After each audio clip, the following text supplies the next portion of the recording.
দেখেছি 5 আগস্ট পরবর্তী সময় জামাত ইসলামের একজন আইনজীবী আবরার ফাহাদের হত্যা মামলার আসামিদের একাংশের পক্ষে তিনি দাঁড়িয়েছেন। 2019 সালের আজকের এই দিনে এ জাতির হৃদয় ভেঙেছিল, এ জাতির ছাত্র সমাজের হৃদয় ভেঙেছিল।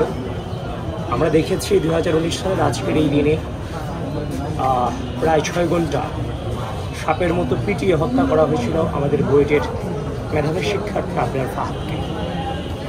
সে সময়টাতে আমি একটা বাজারে ছিলাম, যখন আমি তার যে মেঝেতে পড়ে থাকা যে লাশের ছবি যখন দেখতে পাই, তখন ইনস্ট্যান্ট ইউনিভার্সিটিতে আসি। ইউনিভার্সিটিতে আসার পর দলমত নির্বিশেষে উপস্থিত আমরা যারাই ছিলাম, আমরা সম্মিলিতভাবে আবরার ফাহাদের হত্যার বিচারের দাবিতে আমরা আমাদের কণ্ঠ জারি রেখেছি।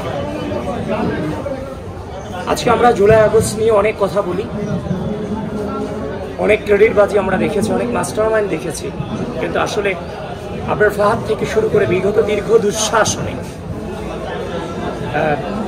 আবরার ফাহাদ এবং অনেক শহীদারাই তাদের ধারাবাহিক ত্যাগের বিনিময়ে আমরা আজকে জুলাই আগস্ট গণঅভ্যুত্থান দেখেছি, কিংবা জুলাই আগস্ট আমাদের সামনে এসেছে।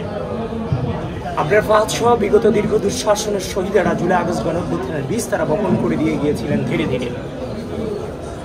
তো আবরার ফাহাদের বিষয়টা স্পেশালি বিগত দীর্ঘ সময় ধরে বাংলাদেশের উপরে যে আধিপত্যবাদী অপশক্তির যে আগ্রাসন ছিল, সেই আগ্রাসনের বিরুদ্ধে ঐক্যবদ্ধ লড়াইয়ের প্রতীক ছিল আমাদের আবরার ফাহাদ। এবং সামনের নতুন বাংলাদেশে হচ্ছে যে আপনার নতুন বাংলাদেশে যদি আবারও এই আধিপত্যবাদী অপশক্তি যদি কোনো হচ্ছে যে তৎপরতা আমরা দেখি, তার বিরুদ্ধে লড়াইয়ের অন্যতম স্পৃহা এবং স্পিড থাকবে আমাদের হৃদয়ে আবরার ফাহাদ। কিন্তু একটা জিনিস খুব হচ্ছে যে আফসোসেরও ম্যাটার, ফ্যাসিস্ট হাসিনা থাকাকালীন সময়ে আবরার ফাহাদের হচ্ছে যে যারা ছাত্রলীগ সন্ত্রাসীদের মধ্য থেকে যারা হত্যাকারী কিংবা আসামি ছিলেন, তাদের পক্ষে হাসিনার আমলেও কোনো আইনজীবী তাদের পক্ষে দাঁড়ানোর মতো দুঃসাহস করেনি।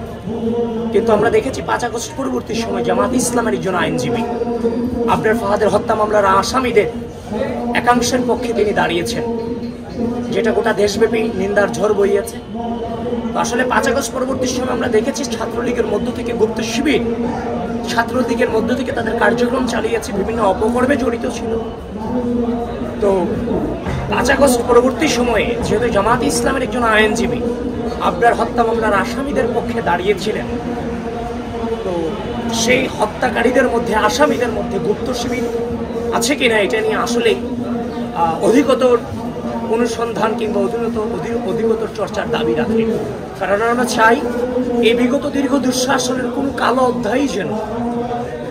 অধ্যায় যেন আড়াল হয়ে না যায়।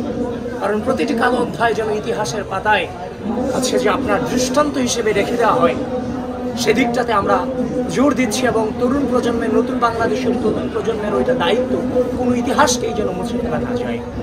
তো এই বিষয়টাতে অধিকতর তদন্ত রাখে আর কি এই তরুণ প্রজন্মের কাছে বলে আমি মনে করি।